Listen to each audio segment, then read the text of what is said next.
Oh, there's eight teams left, and the Vikings unfortunately aren't one of them. Let's trudge forward and recap the week that was. It's the You Like That Feels Great Baby podcast. For the first time in our history, neither of our teams have made it to the Final Four. Man, the first 2 years of the pod, we had good Niners teams and a good Vikings team in 2022. This year, it was only going to be the Vikes, and I thought we had a chance to go pretty far. But, Joey, this is the end of the line. A lot of emotion, a lot to get through here. Let's just start with you before I go on my rant. Your take as an unbiased observer of the wild card game in Glendale. Yeah, I'm so interested in the hot takes that are going to be coming from the other side of this laptop. But as a third-party outside observer, the Rams' defensive line is damn good. All over Sam Darnold. I know he's taken a lot of heat, deservedly so. Sometimes, a lot of those sacks are on him, like get rid of the ball. Some of those sacks are also, I think just from what I've understood from Viking fans is that some of those are on Kevin O'Connell with so much of the Viking success this year has been like deep downfield passing, and just when it's not there, like you got to throw another pitch. Mm-hmm. But yeah, the other thing is Matthew Stafford's still really good too. And like being a Niner fan, playing the Rams, and like having so much success against the Rams other than this year, and then obviously I'll still say that one big one. Mm-hmm. I thought Kyle and McVay were pretty close. Like probably still would have given the edge to McVay just because he won the Super Bowl. I don't think it's that close. Like Sean McVay is like an elite head coach. I'd probably. If I had a head coach draft, there's no way he's lasting past 2. I might still take Andy Reid, but if you're starting a franchise right now, McVay is the number one choice for sure. There's no he's the whole package, and their defense is young. Like they've hit on a lot of draft picks, so NFC West team like my Niners, Rams could be there a while as long as Stafford is upright and healthy, which I think he started like 9 of 9 over 100, and it's just like boop boop boop boop wide open. Just basically perfect from the get-go. Yeah, and we'll definitely get into our thoughts on the Rams going forward. They then get to go to Philly, so we'll recap Philly's game and get into the Rams here in a little bit. I just want to start by saying, obviously, the Rams had a hell of a performance straight out of the gate. But the main problem for me was this is the 24th ranked defense in DVOA, the Rams. And their defensive didn't look line, like it yesterday. Yeah. And by the way, the Lions, 22nd ranked defense by DVOA. Both of them held us to 9 points. That was right after the Niners, who struggled to move the ball on everybody they had played. Mm-hmm. And then they just mollywopped. I just don't get it though. But Minnesota was like no problems all year offensively, and like the last 2 games, that's when everyone figures it out. And I think what happened was Aaron Glenn kind of stumbled into it. He obviously is getting all the plaudits, and he's going to get a head coaching job for sure after basically taking a bare bones defense, and having a perfect game to get them the number 1 seed. I think early in the game he realized after maybe the second red zone possession that the Vikings had that, if I send 6 or 7 guys or, disguise a blitz and send 5 and have the 5th guy be someone that Darnold is totally not expecting, he holds the ball. And we saw this, and all throughout Vikings Twitter and every Vikings fan I know saying, look at him, pat the ball, like get the ball out. You're supposed to have a clock in your head that goes 1, 2, 3 out. He held the ball over 5 seconds 6 times, got sacked 5 of those yesterday. So it's like, I obviously the big picture thing we can get to in a minute with Darnold and McCarthy and all that, but just for this game alone, number 1, defense came out flat, and that's on Flores to basically get carved up in the exact same way you got carved up by the Rams in week 8. Was there any kind of adjustment? Like, I was going to say that's coach. Someone's coaching. Like that's where I meant McVay, because I saw something. Like it felt like Darnold was the one. Was it 9 times? I think they tied the record. Yeah, sacks. someone, I don't know who it was, I saw it like scrolling today, that Stafford actually had a quicker, like the heat was on him quicker than the Rams got to Darnold, but like because he's really good at his job, and like I think ball was out. I think already, McVay runs, can run the quick game. I think already, Matthew Stafford, I think, is one of the best passers in the league against the blitz. Mm-hmm. And correct me if I'm wrong, but that's been like Flores. It's pressure, and it's like, okay, the Rams know pressure's coming. Yep. But here's the hot read, here's the outlet, and it was just like the ball was out in under 2 seconds on almost every play, including the very first play of the game. It was a pitch and catch, like a throw you or I could have made, 23 yards right off the jump, and I'm like, basically nobody in coverage for Puka Nacua, nobody within 5 yards of him. Stafford, we send a blitz of 5 or 6 guys, gets the ball out immediately. Boom, 23 yards. And then I believe the play after that was like 17 yards. I'm like, oh. And it goes to show you, like, people say you got to get the ball out immediately. And the first thing people think about is like, all right, screen, a little option, like, quick slant over the middle. You just said he got rid of the ball quickly. And you also said 23 yards downfield. Yeah. Yeah, so that's the thing is Flores saw this in week 8. I was at that game. It was nothing but Stafford hitting Nacua and Kupp and Kyron Williams on basically very quick plays where they were schemed open, and nobody's better at distributing the ball like that in that kind of scenario right now than Matthew Stafford. And he was great. Flores had a very difficult time. I would say the first quarter, he kind of steadied the ship for the rest of the game from there. We gave up, 10 in the first 2 drives. It could have been more. We got lucky with that 15-yard penalty, the boneheaded move by the offensive lineman on the Rams. That was the only thing keeping us in it at that point. But obviously, the overarching story here, and I was texting this to every one of my Vikings fan friends, to you, to my brother, to my dad, is Darnold cannot come back next year. 0% chance that he will be back in Minnesota next year. It really is amazing that week 17, he's getting doused by his teammates, and every sports show is like, you have to pay him. He is their guy. Maybe they can trade McCarthy to like the Steelers or the Saints or something. And literally 11 days later, if you polled 1,000 Vikings fans, maybe 2 would say they want Sam Darnold to be our quarterback next year. That's how bad the last 2 weeks have been. The 9 sacks, obviously you can't put them all on him. I thought the offensive line did a pretty terrible job as a whole. Obviously, Brian O'Neill, who's our best offensive lineman with Darisaw hurt, him getting hurt really didn't help. But 9 sacks, and I would say 6 of them are on the quarterback, maybe 7. Darnold all year, by the way, set the NFL record with a 99.5 QBR on passes over 20 yards. When he's blitzed and the play isn't allowed to develop, or if they get home with 4 and the play isn't allowed to develop, he is the same guy we saw in Carolina and New York. Like, when everybody started texting me, he's seeing ghosts. I'm like, here it comes. Like, it just, to see a guy basically throw 14 perfect games back to back to back, and you're like, oh my God, the guy is on a heater, and then just crash so spectacularly is just so Minnesota Vikings. It's like, it's Brett Favre throwing that ball across the middle against the Saints in the 2009 NFC Championship. It's the Vikings being favored by 3 on the road against the Giants in the 2000 NFC Championship and losing by 41. It's the Vikes being favored by 3 going into Philly in 2017 in the NFC Championship and losing by 31. Like, this is just who we are, and I hope KOC is the guy to end that trend.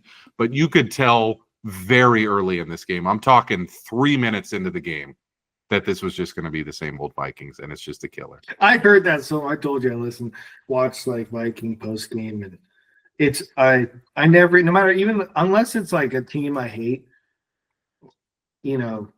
like really hate, and even those, like I empathize with these people. Mm-hmm. How I just heard same old Vikings, and just like the same, like you get people like, I've been a diehard fan since like 1942, whatever the year was, and it's like, and then I think it was even during the game, they're like, the Vikings are the oldest like major pro team to not win a championship. Mm-hmm. 1961 was when they were founded, and they've never won a title. It's really there's teams that have gone longer, like the Cleveland Indians / Guardians have gone longer, but they won like 3 World Series back in the early 1900s. We are now the oldest that doesn't have one. Yeah, it's like you Toronto Maple Leafs. Who haven't won since they expanded to 12 teams. The only one when there were 6. You had to bank them all when there was nobody in the league. That's Wait, no. The other thing I heard, other than just like same old Vikings, was a lot of people were upset at Kevin O'Connell. A lot of people. Yeah. And someone even pointed out that this shit all hit the fan when it somehow got leaked that he was looking for like a trade or like, something, the money, he's got 1 year left. I was like, okay, right. Who's trading for you now? Yeah. That's what, like, other Vikings, there's just 2 biggest games of the year. And it's like, these people were calling into the show. And it was cool because when I watched, you could actually see the people. Some of them were coming from the game. And they're just like, the 2 biggest games of the year, we just look unprepared. Mm-hmm. Which is insane because our biggest strength the entire season and coming into this year, I said this in August, our biggest strength is we have a kick-ass head coach that all the players love, that schemes a good offense, that is just so buttoned up. We were number 1 in the league in least amount of penalties. Like, amazing coach. And when that goes out the window, it's like, well, now we're a roster with deficiencies at cornerback, deficiencies on the offensive and defensive line. Some people were like, he's on the hot seat. Like, some people were even like, he should be fired. I'm like, that's ridiculous. I'm like, I mean, even I was so mad yesterday, so mad. And even I am like, he's the guy, I mean, give him a 5-year deal. He's going to get an extension this offseason. I don't know. If Flores gets an offer to be a head coach, I would be like, congratulations. Like, I would love to keep you around, but, we can find somebody else. I want to see Darnold out the door. And obviously, there's a lot of blame to go around. Obviously, there's some fans who want, O'Connell to take some responsibility for, hey, your scheme these last 2 games was a disaster on offense. There's a lot of people who want to say, hey, when we get to late February and it's like, okay, there's some chatter about maybe they franchised Darnold, maybe they would. Please just remember what we just watched. Like, he is who we thought he was. He is who we thought he was. Personally, as a human being, I felt bad for him. I'm like, dude, you're losing like hundreds of millions of dollars. I mean, I think, say he had a B- game each of these last 2 games. They lose by 3 to the Lions and 4 to the Rams or something, and he has like 4 touchdowns, 1 pick across those games or something. He's going to get 4 years, 180 to 220 million. You just texted yesterday. You're like, does he get 2 years, 40? Like, did he cost himself 125 plus million? Someone, I was scrolling today, and somebody who, I don't know, studies and knows about contracts and value was saying we now project him based on our module and metrics at like 4 years, like 160. And I'm like, that's still like, I'd be happy if I was Sam Darnold with that. I wonder what he's going to prioritize himself because, well, he's not going to come back to Minnesota because he's not going to have the opportunity to start with McCarthy. But, like, is he really going to want a bag from the Raiders? Here's like his options. Saints? The Raiders, the Saints, the Steelers, the Giants. No. None of those 4. I don't want to go to any of those. Maybe the Steelers. Maybe. But I would say maybe the Giants. Maybe Daywall could do something. Oh, my God. But does he want to go back to New York? No, not a chance. That's the thing. It's like, even like this Pittsburgh Steelers. I mean, when we get to February, there's going to be, in my opinion, less of a chance market. He goes to Cleveland? That's what I was just going to say, actually, is there's going to be less of a market. He's probably the same about, and Deshaun is toast. There's going to be less of a market for Darnold than he expects. And there's going to be a team out there like Cleveland who's like, hey, our plan was basically to punt on the quarterback position for however long until I think it's 2 years that they have to pay Watson out. But if they go, hey, if we can get Darnold for $3 and $90 or something, maybe they end up doing it. But larger point here is Vikings Does Geno fans need a contract? Is what? Does Geno need a contract in Seattle? I think he has 1 year left. Is what basically what I gather is like. Yeah, they can get out from it if they want, if the Seahawks want to make a move at quarterback, but it sounds like they're going to have him play out the final year of his deal. Seattle, I thought 2 weeks ago, I was like, McCarthy, like possibility there. Now I'm like, we're going to keep that guy. And it's so funny. There was, I believe, 7 minutes left in the game. The Vikings are down 24-9 at that time. And my dad texts me. He goes, we're rolling with JJ. Like the game is not over. And like, obviously my dad, biggest Vikings fan ever. He doesn't necessarily pay attention to the roster and the roster moves and the contracts and stuff like we do. Even he is like, yeah, I've seen enough. We're rolling with JJ. Crazy. He watched the one preseason game last year where McCarthy played, and he's like, that's our dude. And I'm like, oh. It's just the reality is like the reality of JJ McCarthy having a season like Sam Darnold just did, honestly, if you're just is like 5%. But the likelihood, in my opinion, of him, you have. I agree with you. It's like the Dak Prescott thing. Yes. Like, the likelihood anyone has, like, he had the All-Pro last year, or Pro whatever, like last year. He finished second in the MVP. Exactly. The likelihood that Trey Lance, whatever backup you want to put on there, or whoever has a season like that is like very low. Mm-hmm. But like, you're like, I know 100% chance we're going nowhere with this guy, no matter how many touchdowns he throws. Yeah. That's like what, Minnesota's like. It's like we could, McCarthy might not ever have a season like we just did, like Darnold, but I know for sure if we give this guy, who just got us sacked 9 times, if we give him 55, 60 million, we're going 0 places. Yeah. It's 100% accurate, and it's like, let's roll into another season next year with a $10 million quarterback room and see where we can get. We have somewhere between $70 and $100 million in cap space. We're like second or third in the league in cap space going into next season. Obviously, there's going to be some fluctuation there. Rumor is Harrison Smith is going to retire, so that contract will come off the books. A lot of veteran guys that they may have to make tough decisions with, but we have all this money.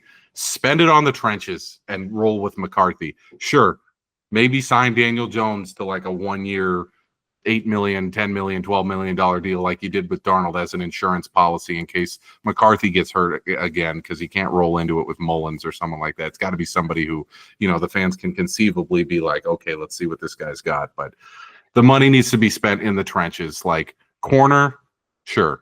We need some young corners. Our cornerbacks are all old. There's a chance that, all 3 of our starting corners this year will be gone next year. So we only have a 1, a 3, and 2 5s in the draft next year. So spend on free agency. Try to add corners, try to add in the trenches. Somebody on the show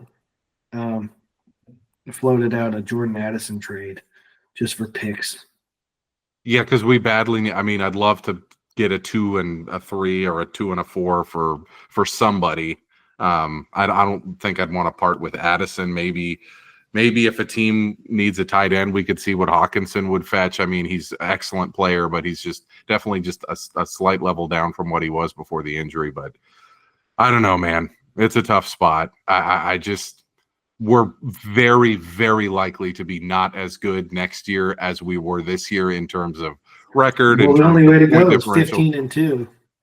But if we go, say, 10-7 or 11-6 next year instead of 14-3, and it's more sustainable, it's like we have a very good running game. We have a quarterback who doesn't turn the ball over and doesn't get scared in big moments. It's like maybe you'd rather have that than this paper tiger thing that we've had when we went 13-4 with Kirk and now 14-3 with Sam Darnold. So that's enough Vikings talk for now. We'll get into it more a little bit later. We got to recap all the other games, starting with the Texans, who came up huge and just decimated the Chargers. I loved Harbaugh in that game. I thought his style of football would win in the playoffs. I love the Chargers -2.5. They got rocked, and it's all going to fall on Herbert. That was a pretty crazy game. Yeah, he kind of pissed down his leg. He's taking a lot of heat, and deservedly so. He played awful. And the Texans, I think, maybe put it all together a bit. Especially D'Amico's defense. The front, Will Anderson. I know you were a high pick, and I was like, Never really seen you sack the quarterback that much before. I know he's been good, but it's just like maybe I just don't watch enough Texans games, which is probably true. Yeah, I mean I think most people were leaning Harbaugh and the Chargers, and yeah, just a disaster. And on the Bill Simmons podcast, there's the various stages of Delhomme, and the one Delhomme is 0 touchdowns, 3 picks. I think it's called a major Delhomme is 0 touchdowns, 4 picks.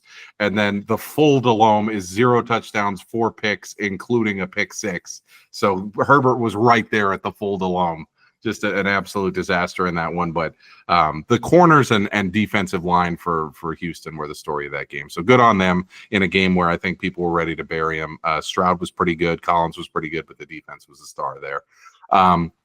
Ravens Steelers, not a lot to talk about there other than King Henry just rolling them. I mean, just when he gets ahead of steam, especially in January, you're like, so many business decisions being made. You saw multiple corners and safeties on Pittsburgh just mailing it in. And I'm like, some people were like, oh, is that team quitting on Tomlin? I'm like, no, you got maybe the most powerful running back ever barreling down on you at full speed. These guys are making business decisions. Ravens look really good. Yeah, they look really good. And kind of a big year for the running backs, you know. They were free agents. They could have gone anywhere. Mm-hmm. Saquon and Derrick Henry. Yeah, I think I read some of the top 7 rushing teams in the NFL made the playoffs. So, but no, the Ravens look really good. And the Pittsburgh Steelers managed to have the same season they've had for the last 12 years. It's incredible. It really is. It's been since 2000. What is it? 2010 now that they've made a run.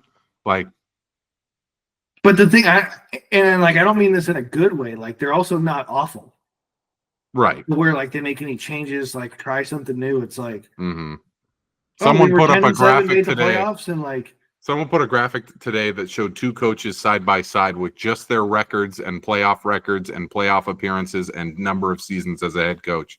And the one that everybody picked was Mike McCarthy, and the one that everybody didn't pick was Mike Tomlin. I was like, damn. I was going to say, so I don't know if it was the same graphic, but because they had the names. Mm-hmm. And this thing basically said, like, Mike McCarthy just needs a better publicist. Like, he's got better numbers. It was also Tomlin. I don't know if John Harbaugh was on it, but Sean Payton was on it. And McCarthy had better, like, more, like, playoff wins, division titles, playoff, like, whatever. It's like, he's like a laughingstock, apparently. And I love Mike Tomlin, but, like, holy crap, we've had the same season. Like, you talk about a lot of this is on Pittsburgh for not giving him the horses. I mean, he hasn't had, I would say, a dynamic quarterback since maybe 2014 was the last time Ben was good. Him. Yeah. I mean, at some point you need he was okay with Pickett being his guy. That was a terrible pick. Yeah, I mean, like, I would imagine the only person he reports to in the building is the owner. Mm-hmm. So, like, he has to have a say in, like, hey, we trade these picks, like, for a quarterback, move up in the draft. Like he's also been okay with, like, Kenny Pickett, Russell Wilson, Justin Fields, like, you know, but that they're never even close. Like, it's hard to move from pick 20 to pick 3. Right. And they don't. I mean, even when they got Roethlisberger, I believe Roethlisberger was like the 18th pick or something. Like, they never pick high, so you're never going to get truly. I mean, unless they trade T.J. Watt or something. Like, you're not getting that high. Mm-hmm. And there's no one this year anyway to trade up to get that's any good anyway. They're going to. I mean, maybe this is the year they get somebody that, like, in the second or third round that, like, surprises. So they just need something. They can't just keep having these limited offenses. Like you said, it's the same season every year. But good on the Ravens for just, stomping them when they needed to. The Bills crushed the Broncos after an early scare. Broncos just come out slinging. And both you and I were like, damn, Bo Nix, like, fearless. He looks so good. They didn't score another point after the first 2 minutes of the game. So Buffalo flexed their muscles and did what they needed to do. Eagles-Packers, we texted a lot about that game. Number one, And the big thing that everybody's talking about today, Jordan Love's stock just hit 0. Like, nobody wants to be a part of the Jordan Love experience going forward. Another bad contract. Another contract that didn't need to be given, and they went with it, and they're regretting it immediately. Like, that team was so flat, especially him doing these no-footed throws. Like, he would like roll to his he left. He looks like he's playing recess football. Yeah, like the fundamentals just aren't there. And when he makes a great throw, they're like, wow, he looks like Aaron Rodgers. I'm like, most of the time they're bad because his footwork is just a disaster. But my big takeaway from that game was RefBall. Like, refs screwed that one up from the opening kickoff. Like, I don't know if I heard it, but there's no way you can convince me that guy did not have the ball. He had the ball and was sitting on his ass. How was that a fumble? Like, well, I mean, what I saw, I think it was a fumble. Well, it was a fumble, but then he recovered it and was touched. Yeah, with his ass on the ground. Like, what more do we need to see? And not only was it one of those calls that they just went with, and then I'm like, oh my God, the game is going on. The Philly's going to score a touchdown here. All the highlight packages don't even show it because clearly the NFL was like, put the kibosh on that. We fucked that up. Like, just a terribly officiated game. And then on top of that, the Eagles probably should have won like 34-10, something like that. They were so sloppy and just could not put the Packers away until I'm not going to say bad contract, but not dynamic. I'd love to be in the wide receiver group chat in Philly and be like, we're just doing cardio all game. We're just reading books on the sideline because we know we're not going to get the ball. Very odd situation there, but as the Eagles do and have done for the past decade, they win the game even if it's ugly. You know, especially leaning on the running game. Barkley didn't have much to run, many holes to run through, but he actually did like a pretty decent job, all things considered. And then Hurts did the bare minimum, as he kind of always does since he's got that big contract. One more game to talk about. Commanders stunned the Bucs. Jaden Daniels is really special. That fourth quarter was probably the best football we saw all weekend, college and NFL included. It was, for the most part, I would say, a bit of a dud for a weekend of sports like that, except for this game. That was a really, really good one. Yeah, the only close one, like the second half. Yeah, I mean, they in one offseason they've nailed head coach and quarterback and owner. Yeah. And I mean, yeah, they're gonna be good. But yeah, Jaden Daniels. I remember I said I'd pick him first. I remember saying that. Well, not to toot my own horn. I think you did too. I don't remember. Yeah, we both did not like Caleb. I didn't like McCarthy, and I did like Penix. So we'll see how that all shakes out. But yeah, you love him. Daniels looks. I mean, he's really good. Well, hopefully he can continue it, for their sake, years to come. CJ Stroud was kind of that last year and then had a tough year. For most part. I just want to see him stay healthy because he does that thing that kind of Kaepernick used to do with the gliding running rather than like the full sprint. Lamar does this too, but kind of he gears it down as he's reaching the sideline and makes it look like elegant, like, oh, he's going to get popped one of these times. And he's gotten a few hits. He seems to always have that knack like Lamar does of falling at the perfect time so he doesn't take a big hit. But if I was a Washington fan, oh my God, I'd be so nervous every game watching him like. Maybe these guys are just nicer people than me. Not that I would actually do it, but I want somebody on my team to do it. Like, if you hit a guy late, it's just 15 yards. I know it's a playoff game. I'm actually shocked that these defenses don't actually pop like these quarterbacks. It's harder to do it with like Josh Allen. He's popping Hank. He's like a Cybertruck. But Jaden Daniels looks like you could snap him. Yeah. And I'm not saying you go full Saints, whatever that guy was, a bounty, but what sport do you not wear him out, wear him down, physicality? It's I'm not saying hit him in the head after throws a minute after throws a pass, but you're gonna run out of bounds, hit him a half second late. You can't tell me they won't think about it. You see Bobby Wagner And when Mayfield got knocked down, just giving him the point, like get used to the ground. I love that style of football. Or like when players, I think Gronk did this and got flagged for it. But like I saw a kicker someone blocked a kick. I don't know if this is a game, but someone blocked a kick and the kicker just laid on the ball. Like he's not touched yet. I don't know why someone just doesn't drill him. Yeah, and Gronk just speared him. And I think he got 15. But maybe that is like not allowed, and I'm like an idiot, but it definitely doesn't help in the fraternity of NFL guys. Doesn't. But I mean, that's why I'm not playing. Yeah, you always wonder, and I wanted that so bad. Like all the time. I was like Russell Wilson on Seattle. Like, can someone just pop this guy? Like, please. Like, just I don't even care. Navarro Bowman, please. Just like Patrick Willis, pop him. But yeah, no, I mean Washington just. It's tough, man. I mean, I'd like to say I could pick him against Detroit, but no. Tough spot. No. Good on them though. The ultimate playing with house money team. But let's get into the divisional.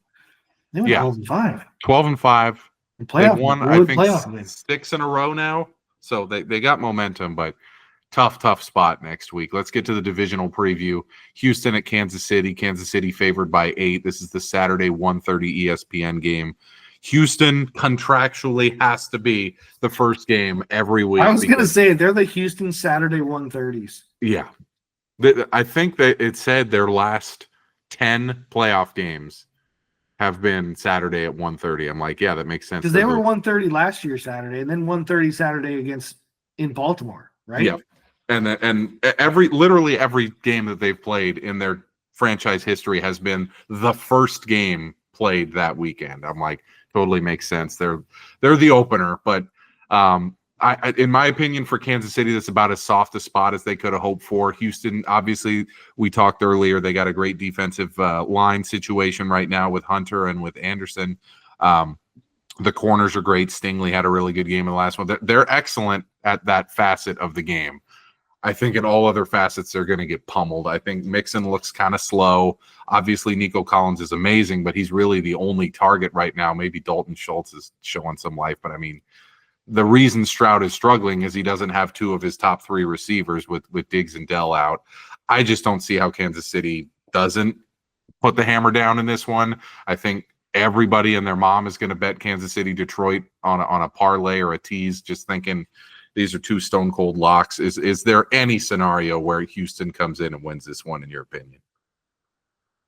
I want to say yes so bad, but no. I'm like, no. No. I don't know. I'm not betting against the Chiefs. I'm not doing it. I might maybe think about it next week because whoever wins that Buffalo-Baltimore game is going to be humming.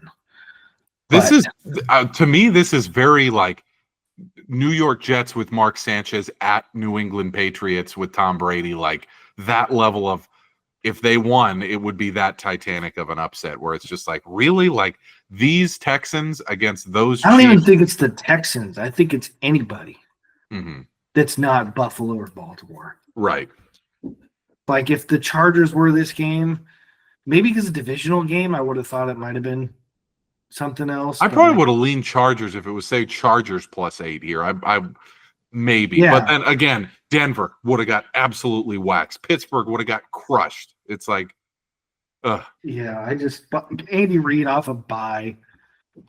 Off of 2 buys, basically. They didn't play anybody week 18. They're gonna just mollywop them, in my opinion.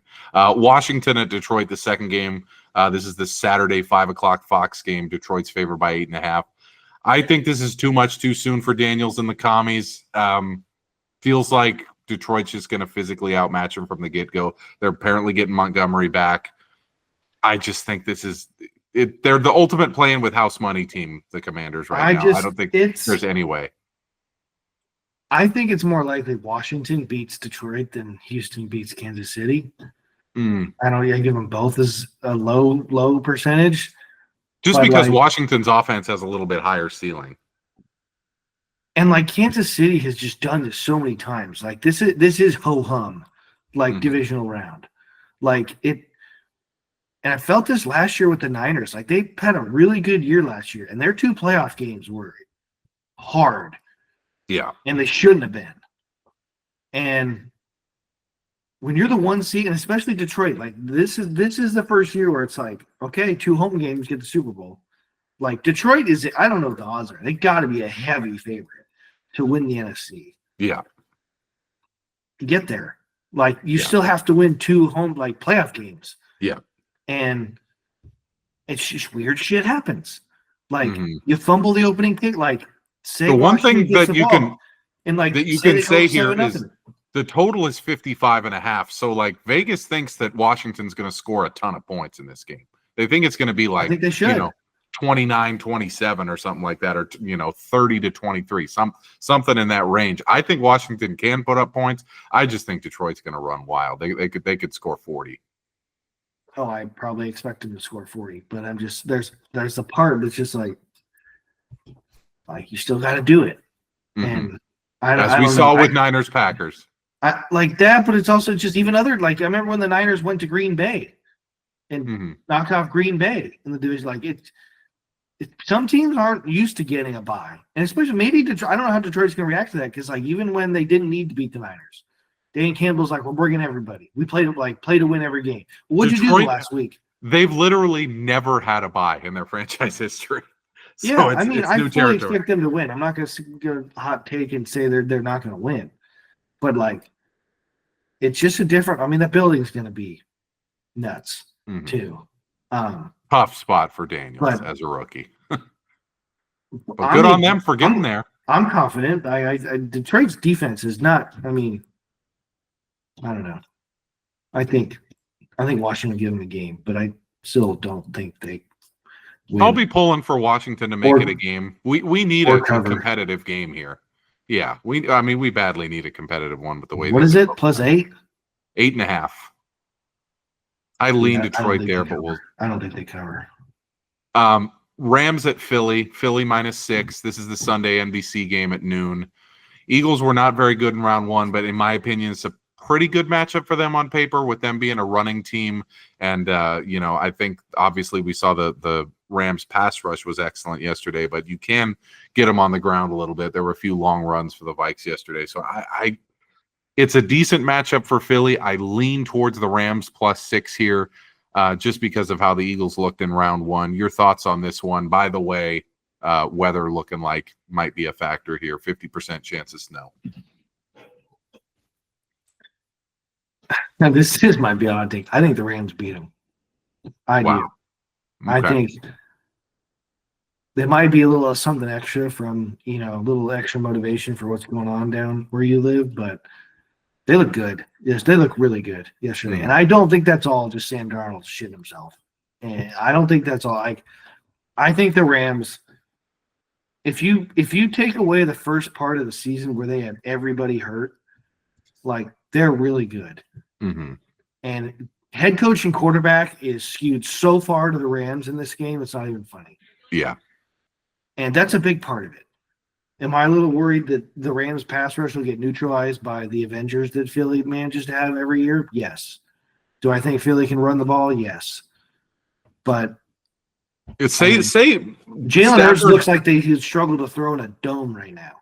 Say Stafford hits Nakua for a 60-yarder to start the game.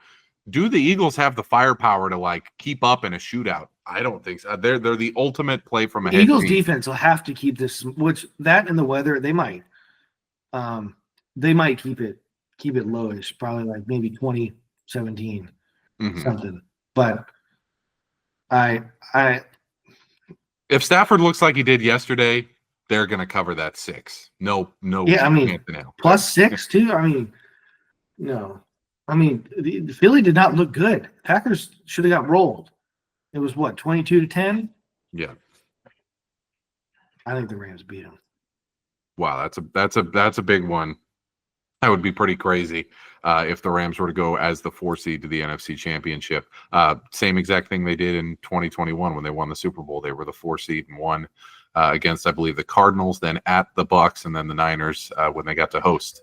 Baltimore at Buffalo, the big one. This is the 3:30 CBS game on Sunday.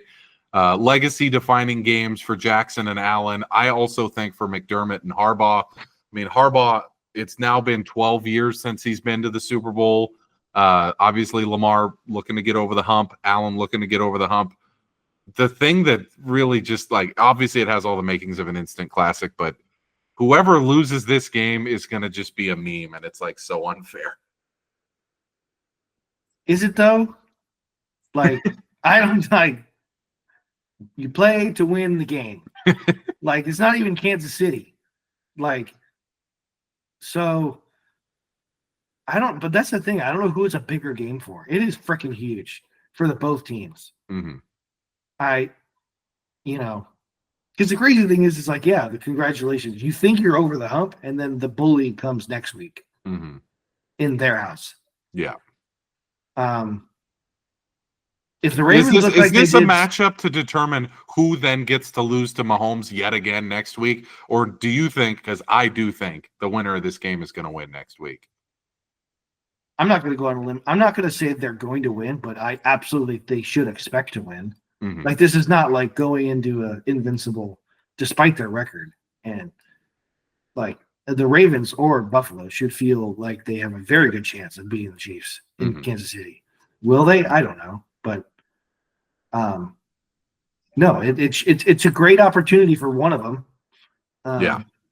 The line is pick 'em, by the way. You would expect home team weather game Buffalo -3 at least. It's pick 'em, and it's in some places it's Baltimore -1, Baltimore -1.5.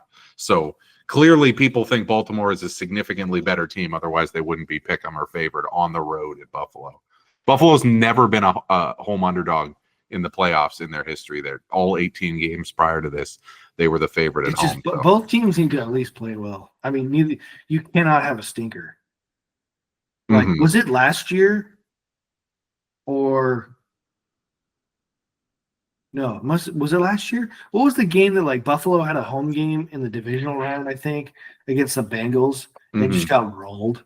Yeah, 22. That was 2022. Yeah, that can't happen. No. If you're Buffalo. Yeah. And like the same thing for the Ravens. You gotta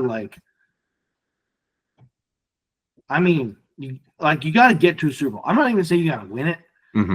But like Kansas City can't go like to 7 straight Super Bowls. Somebody has got to stand up here. I lean Baltimore strongly here. I do think just that whole, and Evan was making this point. He picked Baltimore to win the Super Bowl. He goes, if Jackson and Henry are healthy, there's basically no excuse. And I agree. Like, if they play like they have basically the whole season, I mean, everyone talked about Barkley. Derrick Henry's 31 and ran for 1,920 yards. Like, dude is incredible. They were talking about this on the Simmons podcast yesterday. Derrick Henry, basically since he was in 9th grade, has had like an impossibly great season every year. Like, he was putting up 2,000, 3,000, 4,000 a year seasons in high school, then goes to Alabama and goes like 1,000, 2,000 Heisman, then goes to the NFL and has a 2,000-yard year like right away. And every year he just gets better at the end of the year. I never really put him in the category of like the 1 or 2. Like Brent, maybe like one of the years maybe it's just because it looks weird to me. Like, how you shouldn't be that big and that fast. And that like able to and maybe like I'm biased. I just would prefer a guy who could occasionally like line up in the slot. Like I do like the McCaffrey type, the Saquon Barkley. Alvin Kamara. Those big Alvin Kamara. But they don't win football games. Well, some of them do. But he's one of those guys that if it's a game that doesn't involve me in any way, that's like two neutral teams that I just find myself rooting for the guy because every once in a while he'll get the ball and you'll just laugh because oh my God. I don't even, what it's like? It's like in basketball. If you're watching basketball, and like maybe not the NBA because there's really not like any big centers. This is the only one I can think of right now. But like when last couple of years in like college basketball, yes, I was like, I don't even know this guy. This guy could be the nicest guy. I'm like, I can't stand you because you're so much bigger than everybody. This shouldn't be like this easy. Yeah, like that's what I feel like with Derrick Henry. Yeah, like I'm just like, dude, you're like 6'4", like 280, can run like a 4.4. Like, yeah, this seems easy for you. And all these other guys like Barkley with the hurdles, and Kamara back in the day with Jukin and Barry Sanders, all these guys. He just runs through you like Marshawn Lynch, but he's 50, 60 pounds heavier than Marshawn Lynch. Seemed like he had like a little wiggle to him. Like Derrick Henry seems like a brick, like a 260-pound brick who can run really fast. And for whatever reason, gets better as the season goes along. The league, anyone could have him. Yeah. And it was like, oh man, I think he might get 1 year, 12. It's like I'm Derrick freaking Henry, and I'm making less than tight ends. The hell. In hindsight, Dallas should have signed him. They talk about that all the time. They should have maybe win a game, but he feels like a Raven too. Yeah. Oh, he needs to be there going forward. He gets this amazing second half of his career. First ballot Hall of Famer. I freaking love that guy. Let's go to the Jack and the Bum of the week. A lot of candidates here. Some picks that I would have made. I mean, Tomlin would have been towards the top. You can't really blame him for everything that's gone wrong with the Steelers, but I mean, like you said, it's their 8th or 9th straight season of the exact same result. Jordan Love, just a disaster in that playoff game. Really just a coming back to earth season. Really, the second half of last year, he was great. The first half of last year and almost all of this year, he was just mediocre. And what a dud to end the season. Sam Darnold obviously would have been my pick. He tanked the season. Just a horrendous performance last week, and then a horrendous performance against the Rams. Dude cost himself possibly 9 figures. Damn, dude, that's really rough. And then the refs, I thought they had a horrible wild card round. A lot of games impacted by just completely missed calls, to the point where even guys like Terry McCauley were actually saying, hey, they did make the wrong call. When you got the TV ref guys who always agree with the refs disagreeing with you, you got a problem. So the refs had a bad weekend. But you're going with somebody who had probably the worst weekend of all. Yeah, a lot of really good candidates, especially in the playoffs. But to me, there's one that sticks out above the rest, and it's Justin Herbert is this week's Jack and the Bum of the week for his bum-ass performance in the wild card game against Texans. He was awful. And I texted it, and this is my pet peeve, one of my pet peeves. He looks the part. And is more than just looking the part. He plays very well. I think only, like you said, threw 3 interceptions this season. Yeah. That's wild. Trevor Lawrence looks the part. And I'm not going to put those two in the same category. But what has Justin Herbert accomplished in his career to this point? And I'll give him some credit. He's not had the best Brandon Staley. But he has Jim Harbaugh now. I think he gets a little bit of a mulligan for this one, because they could use some offensive weapons. But still, you can't throw the picks. He threw 4? 4. He threw 3 all year. He threw 4 in the one playoff game. Yeah. 4 in his first 27 throws. So, they said he went whatever, it ended up being 490 throws, 3 picks, and then in the playoffs, 27 throws. And this is the thing that ticks me off.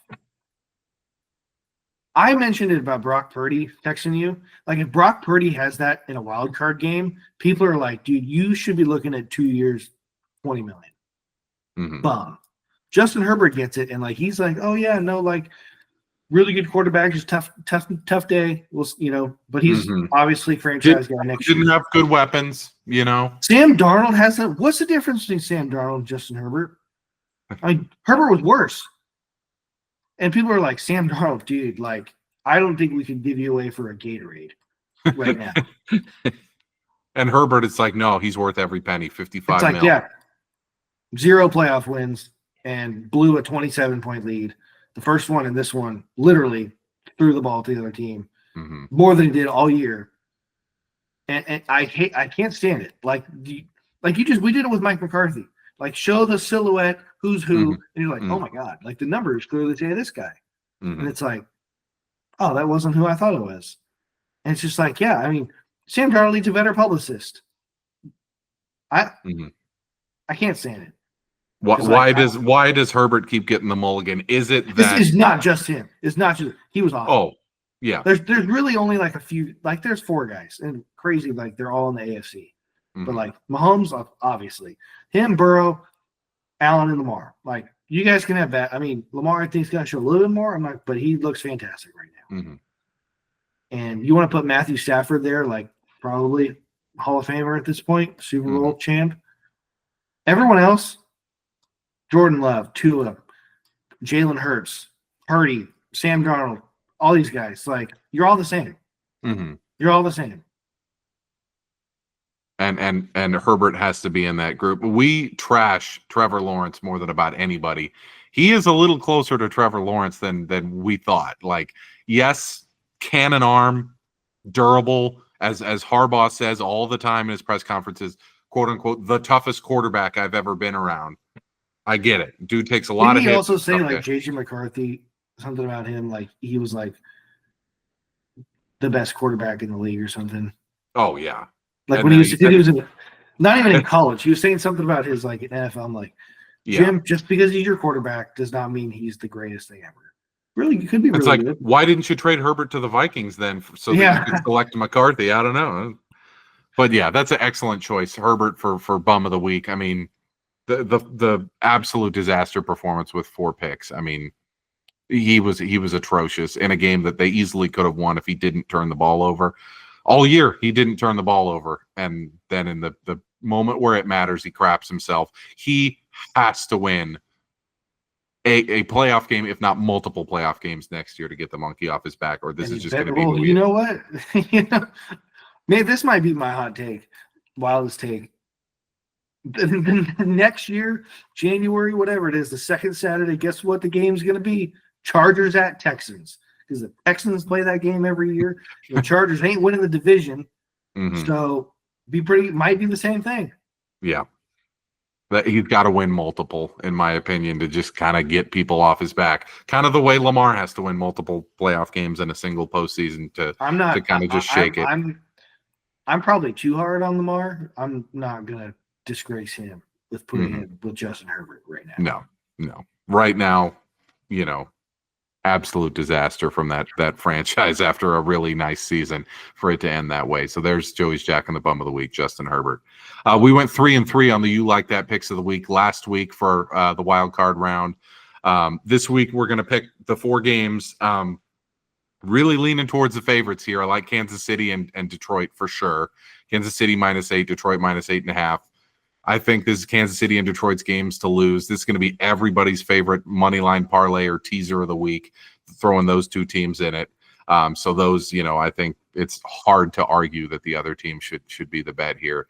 We're going to take the Rams +6. Joey loves it. I love it. I think Stafford is playing very well right now. I think Philly, with not necessarily the Hurts concussion, just the Hurts general level of play in the second half of the season where he just cannot get the ball downfield.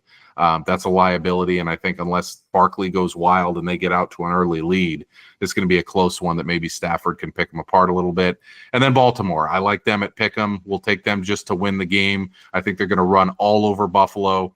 Question is, can the D get stops for them? I think Allen's going to have to win this one with his arm. I don't think he has the horses. Obviously that offense has some dynamic guys, but it doesn't really have the true number one. I like Baltimore in that situation. So let's go with Kansas City -8, Detroit -8.5, Rams +6, and Baltimore at Pick'em for the You Like That picks of the week for the divisional round. Joey, it's time for your Feels Great Baby, your wildest take you feel best about currently. You teased it earlier. You're going to go for the big one here. Yeah, I've kind of already talked about it, so I'm not going to go on it too long, but I feel pretty great about the Rams beating Philly. I just don't. I know they had a really good year, but I don't love what I saw from their offense in Philly. Jalen Hurts, I don't know if he's. I mean, I think he's had no reason to think he's not healthy, but they just don't look like they even like each other sometimes.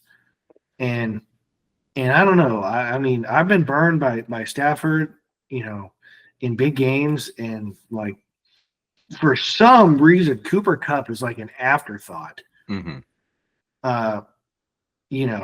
at this point, which is crazy to me. I think the Rams front will do enough to not have just them get pushed around by that offensive line from the Eagles. And just, again, I said it, but like head coach and quarterback combo is so far in favor of the Rams. That might be enough. It might be enough. And if the defense for the Rams plays like they did last week, and really over the last month, because the offense hasn't been great until last week when it picked the Vikes apart. If that defense, which the defensive coordinator Shula is getting a lot of buzz, if they continue to play like this, the Rams can win the Super Bowl, which is pretty crazy considering they started 1-4. And I was going to say, here's my maybe hot take. Assuming Detroit beats Washington, and if the Rams win, I might take the Rams in Detroit and beat them. That's a good matchup for the Rams. That's a better matchup than Philly is, even because they honestly should have beat them last year in the wild card. And then they had the opener on Sunday night, right, this year. Yeah. And like that was when they were hurt. And they gave Detroit a game. And boy, you don't think Stafford would love to send Detroit packing. But then you don't think Jared Goff would love to send the Rams home again? That would be a really fun NFC championship. I don't want to see the Eagles. Give me the Rams. How about I don't want to see Philly either, but like I also I'm talking very highly of the Rams. I also wouldn't mind them getting boat raced. Yeah, I mean, you're picking them to win. I'm picking them to at least cover. I don't know if they win the game, but I'm just a little tired of the Eagles. They don't look like they're having They're an fun. Exhausting watch. Yeah, they are. And the Rams are not. The Rams are fun. They don't.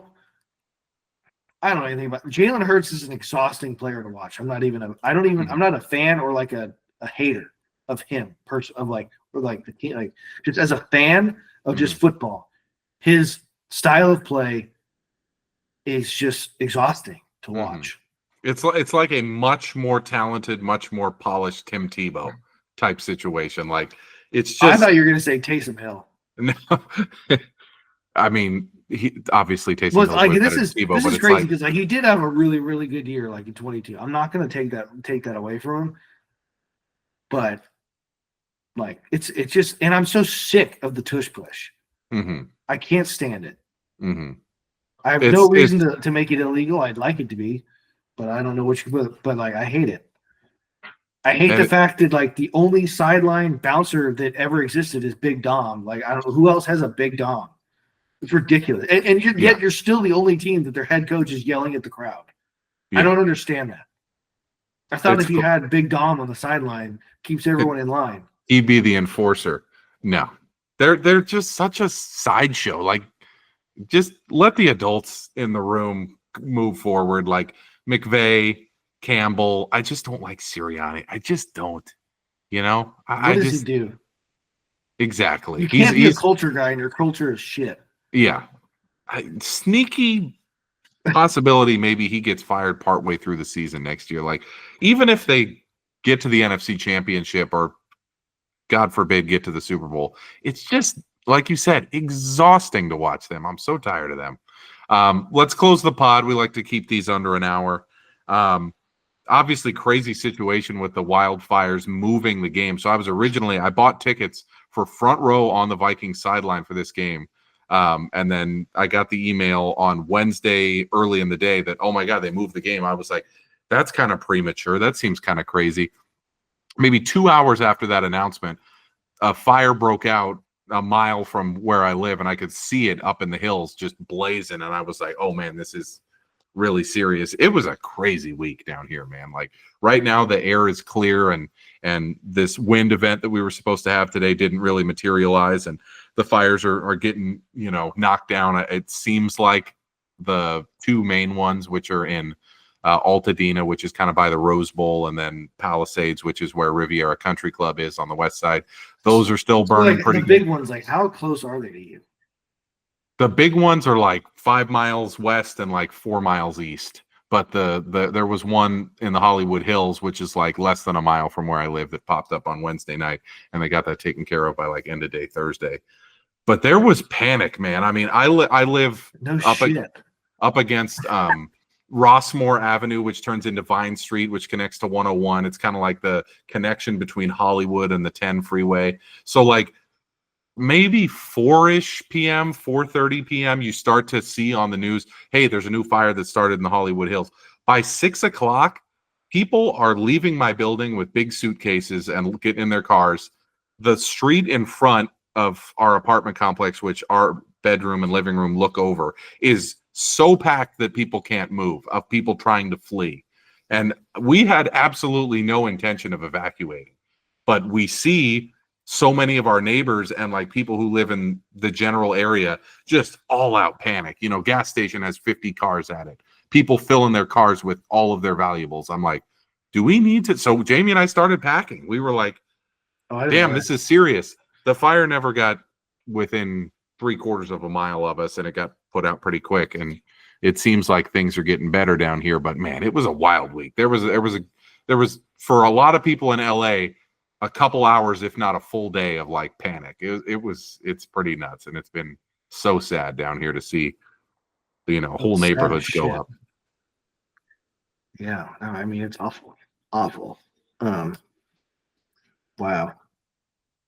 The neighborhood where Riviera Country Club is, where they play the Genesis every year, it's called Pacific Palisades. Jamie and I have gone there 5 or 6 times. Just there's like a nice mall there and some good restaurants, and we've gone to that Genesis tournament a couple times, and like it is such a nice neighborhood. Like I'm talking like one of the nicest in the entire country. Like you're right up against the ocean, perfect weather, always sunny. Just like if I could live anywhere in LA, it'd be in the top 5.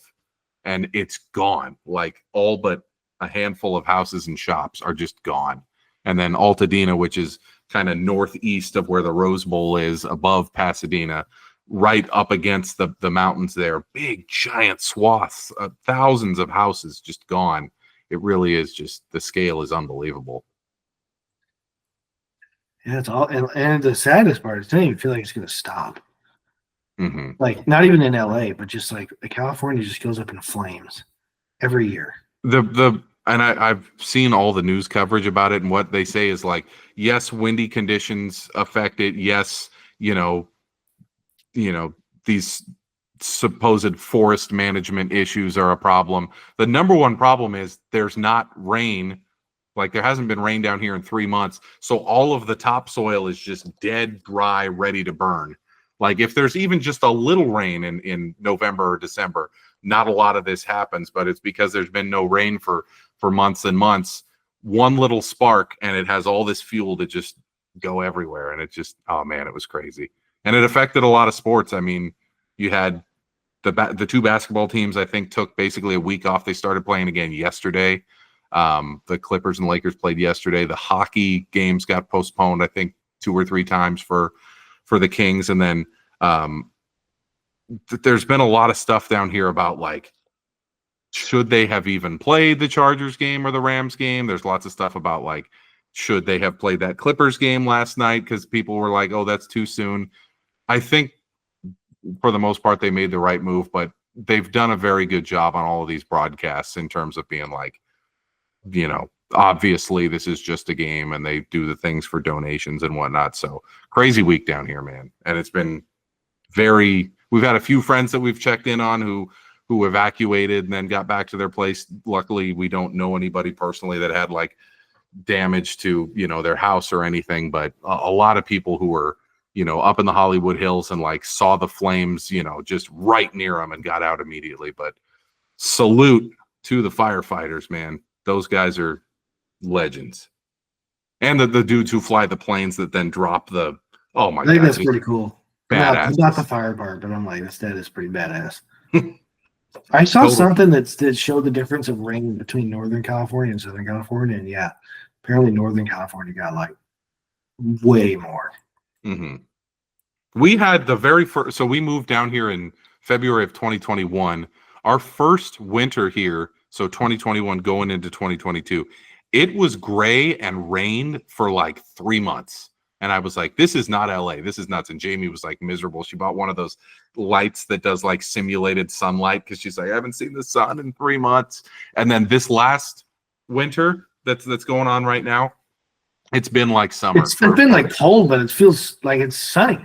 Yeah. Oh, it's been sunny for like 3 months straight. I can't tell you the last time we had a cloudy day down here. It's crazy. So, yeah, that was the. I remember the winter of 22. Like we moved, into our place in June of 22. That first winter was like, it honestly felt like the first winter I'd ever experienced. Mm-hmm. Part of it was like anxiety of like, we own a house now, and it's like, now I actually give a shit if like this palm tree comes and takes this house. Mm-hmm. But like the wind, we'd get gusts of like, and this is gonna sound to some people like, what a loser, like that's it. But to me, in California, mm-hmm. like it felt like a hurricane. Mm-hmm. When you like get gusts of like 50 to 50 mile an hour winds, and like my trees, the palm trees, the amount of I'm like, oh my god, like, and you'd hear like the wind go up in the fireplace, like, and, like, even to our house, like the houses are so close together, it gets like a wind tunnel, and it sounds so loud. Mm-hmm. And then it would rain. Like we left for Vegas in December of 22. Mm-hmm. Felt like a flood. Like my whole sides of our house were like, just it wasn't the wind. It wasn't even sunny. It was never draining. Right. But this last couple times, it's like I've been bracing myself for it again. And it's not coming. Yeah. That 2-year stretch of it being tons of rain like filled all the reservoirs, which was great because now the drought is kind of over. But if it keeps going like this, man, like, we need some rain down here to make it easier on the firefighters. But yeah, last thing before we close the pod, salute to the firefighters down here and the first responders who did such a great job down in LA. So thanks to those LA first responders. Thanks everybody for listening. It's the end of the Vikings season. I know for a lot of the Vikings fans, this is where you sign off, but thanks for listening to it. What ended up being a crazy, really fun, out of nowhere Vikings season. We'll be back next week to break down the divisional games and preview the conference championships and the Super Bowl. Thanks everybody for listening. We'll check in with you again next week.